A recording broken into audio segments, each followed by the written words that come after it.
Hello guys! Welcome back to another video tutorial. For today's video is how to lock profile in Facebook. It's just pretty quick and simple, so let's go. So, I'm already here at Facebook on my mobile.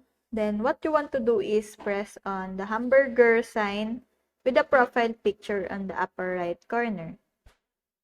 Then what you want to do is scroll down, press on settings and privacy.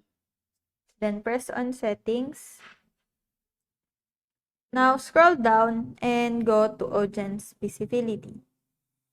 Now it should be here the profile lock, but unfortunately it's not available in different country, but it depends on where you are, but it should supposed to be here. So just to show you, you should go to account center.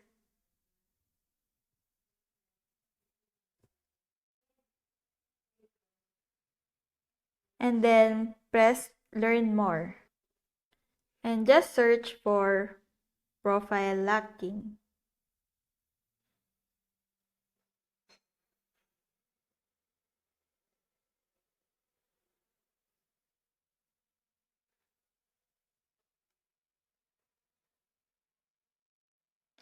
So, as you can see, this feature isn't available everywhere at the moment. You can only lock your profile in certain countries.